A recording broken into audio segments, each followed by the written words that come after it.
दोस्तों, यूके की economic situation के बारे में तो हमने बीते कुछ वक्त में बहुत सुना है, लेकिन इस समय उनके सामने उससे भी बड़ी समस्या खड़ी हो गई है और वो आयरलैंड से जुड़ी हुई है। इस वक्त आयरलैंड एक इंडिपेंडेंट देश है, लेकिन नॉर्दर्न आयरलैंड यूके का पार्ट है। नॉर्दर्न आयरलैंड और आयरलैंड के बीच का बॉर्डर पूरी तरह से खुला हुआ था। कोई भी कहीं भी आ जा सकता था, काम कर सकता था। लेकिन जब से यूके ने यूरोपियन यूनियन से बाहर जाने का फैसला किया है, तब से सिचुएशन पूरी तरह से बदल गई है। इतिहास फिर से खुद को दोहराने लगा है और ये भी मुमकिन है कि नॉर्दर्न आयरलैंड अब यूके को छोड़कर आयरलैंड का हिस्सा बन जाए। क्या यूके का बंटवारा होने वाला है या फिर नॉर्दर्न आयरलैंड को वो बचा पाएंगे? आइए जानने की कोशिश करते हैं इस वीडियो में। लेकिन वीडियो शुरू होने से पहले अगर आप इस चैनल पर नए हैं या आपने अभी तक इस चैनल को सब्सक्राइब नहीं किया है, तो चैनल को सब्सक्राइब करना, बेल आइकन दबाना ना भूलें। वैसे तो ये मसला काफी बड़ा है, लेकिन इससे पहले संक्षेप में समझने की कोशिश करते हैं। यूके 2020 तक यूरोपियन यूनियन का पार्ट हुआ करता था, जिसमें 28 देश शामिल थे। इन 28 देशों के बीच एक सीधा एग्रीमेंट ये था कि लोग एक ही मार्केट की तरह ऑपरेट करेंगे। यानी अगर आपको यूके में कोई प्रोडक्ट मैन्युफैक्चर करके उसे फ्रांस या फिर जर्मनी के मार्केट में बेचता है, तो उस पर कोई भी कस्टम ड्यूटी नहीं लगाई जाएगी और कोई एक्स्ट्रा टैक्सेस नहीं लगेंगे। यानी यूरोपियन यूनियन के सभी देश आपस में बहुत ज्यादा कनेक्टेड थे।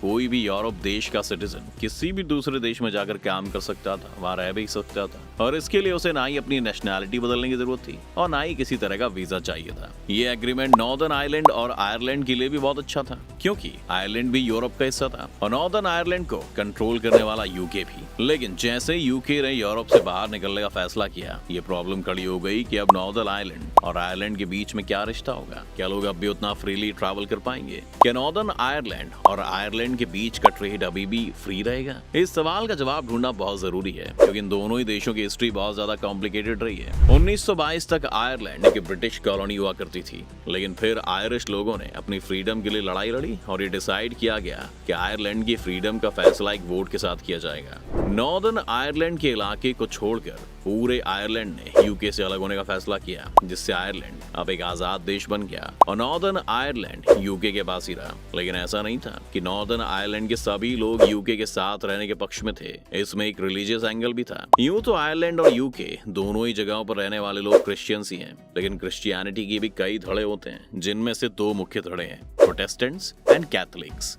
कैथोलिक्स वो लोग हैं जो पोप को अपना लीडर मानते हैं, जबकि प्रोटेस्टेंट्स पोप को स्वीकार नहीं करते हैं। यूके में ज्यादातर लोग प्रोटेस्टेंट्स हैं।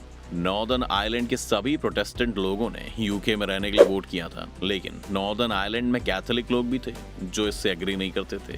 लेकिन क्योंकि कैथोलिक्स वहां की माइनॉरिटी में, इसलिए वो ज्यादा कुछ नहीं कर पाए। नॉर्दर्न आयरलैंड और आयरलैंड के अलग होने के बाद नॉर्दर्न आयरलैंड में कैथोलिक्स को एक सेकेंड क्लास सिटीजन की तरह ट्रीट किया जाना शुरू कर दिया गया और उनके खिलाफ हिंसा के मामले भी बढ़ने लगे थे। यहाँ दूसरी तरफ आयरलैंड में ये भी एक पेज चल रहा था कि आयरलैंड आजाद तो हो गया था, लेकिन वो एक डोमिनियन बन गया था। यानी वहां पर हेड ऑफ द स्टेट अभी भी यूके का ही राजा था। आयरलैंड में कुछ लोगों ने इसका विरोध किया और ये मांग की कि आयरलैंड को पूरी तरह से आजादी मिलनी चाहिए, और इस ग्रुप ने बाद में आयरिश रिपब्लिकन आर्मी बना ली। अब आयरलैंड में भी एक सिविल वॉर शुरू हो गई थी और नॉर्दर्न आयरलैंड ने भी एक अलग मसला चल रहा था। फिर 1937 में आयरलैंड ने खुद को पूरी तरह से ब्रिटिश मोनार्की से अलग कर लिया था और अब उन्होंने प्रेसिडेंट को अपना हेड ऑफ द स्टेट बना लिया। इसके साथ ही देश में एक नया कॉन्स्टिट्यूशन भी पास कर लिया गया।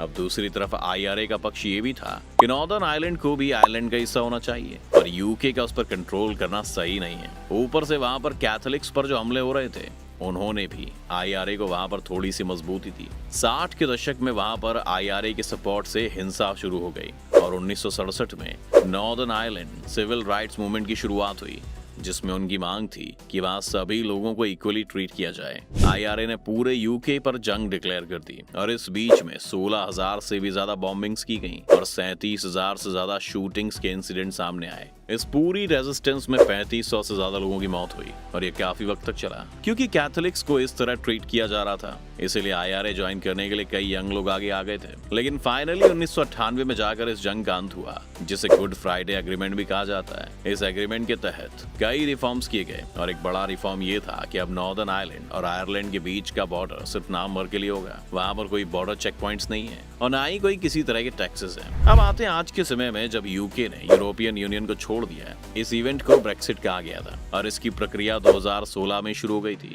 उस समय यूके की प्रधानमंत्री थेरेसा मे ने कहा था कि वो नॉर्दर्न आयरलैंड के बॉर्डर पर सख्ती भी नहीं करेंगी, लेकिन वो साथ ही आयरलैंड को कोई स्पेशल ट्रीटमेंट भी नहीं देंगी। इस स्टेटमेंट में विरोधाभास है। अगर आयरलैंड को कोई स्पेशल ट्रीटमेंट नहीं मिलेगा तो इसका मतलब है कि बाकी देशों की तरह आयरलैंड के लोगों को भी यूके में आने के लिए वीजा लेना पड़ेगा और साथ ही इंपोर्ट और एक्सपोर्ट पर कस्टम ड्यूटीज भी लगाई जाएंगी, जिसके लिए बॉर्डर चेक पॉइंट्स की जरूरत होगी। पर खैर थेरेसा मे को इसका जवाब नहीं देना पड़ा, क्योंकि उन्हें रिप्लेस करके 2019 में बोरिस जॉनसन प्रधानमंत्री बन गए थे। बोरिस जॉनसन ने भी इसी तरह की बात कही थी, लेकिन सभी के लिए एक बड़ी मिस्ट्री थी कि कैसे किया जाएगा। ये इतना सेंसिटिव मामला था कि अगर इसे सही तरीके से हैंडल नहीं किया जाता तो भी ये मुमकिन था कि कोई IRA जैसा ग्रुप फिर से एक्टिव हो जाए और यूके को एक और सिविल वॉर से गुजरना पड़े। इस पूरी समस्या का समाधान जो निकाला गया वो आज भी लोगों के पल्ले नहीं पड़ रहा है। इसे नॉर्दर्न आयरलैंड प्रोटोकॉल का नाम दिया गया था और ये प्रोटोकॉल ये कहता है कि कस्टम्स बॉर्डर जमीन पर नहीं बल्कि सी पर लगाया जाएगा। ये कंफ्यूजिंग तो है, पर इसे समझते हैं।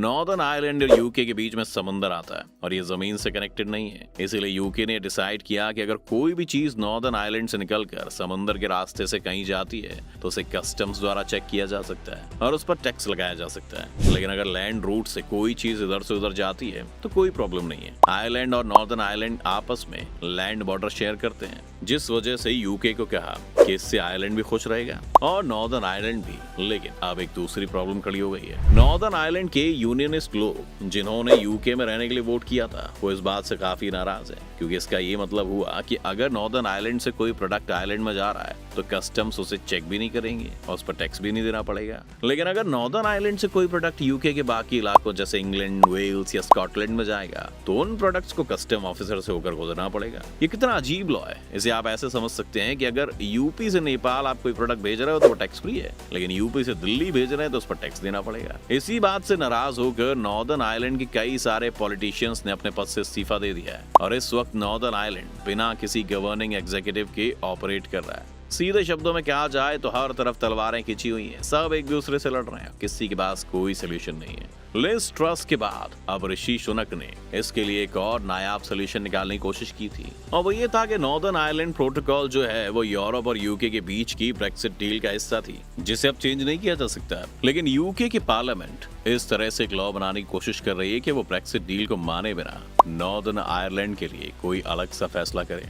लेकिन दिक्कत ये है कि यूरोप उन्हें ही नहीं करने देगा और बाकी पार्टीज भी शायद इसके विरोध में हो। इस नए लॉ में यूके चाहता है कि उन चीजों पर टैक्स ना लगाया जाए जो यूके से नॉर्दर्न आयरलैंड जाएंगी वहीं रहेंगी, बल्कि उन चीजों पर टैक्स लगाया जाए जो नॉर्दर्न आयरलैंड जाकर फिर आगे आयरलैंड तक भी ट्रांसफर हो जाएंगी। इस समय जितना कंफ्यूज आप और हम है उससे कहीं ज्यादा ऋषि सुनक है, जिन्हें कुछ भी समझ में नहीं आ रहा कि चल क्या रहा है। लेकिन एक बात तो पक्की है कि इस प्रॉब्लम को जल्दी सॉल्व नहीं किया गया तो जिस देश ने भारत का बंटवारा किया था जल्दी उसका भी बंटवारा हो जाएगा। उम्मीद है आपको आज की इस वीडियो से काफी कुछ नया सीखने को मिला होगा। अगर आपको वीडियो पसंद आया तो वीडियो को लाइक करें और अगर आप इस चैनल पर नए हैं तो जाने से पहले इसे सब्सक्राइब करना भी ना भूलें।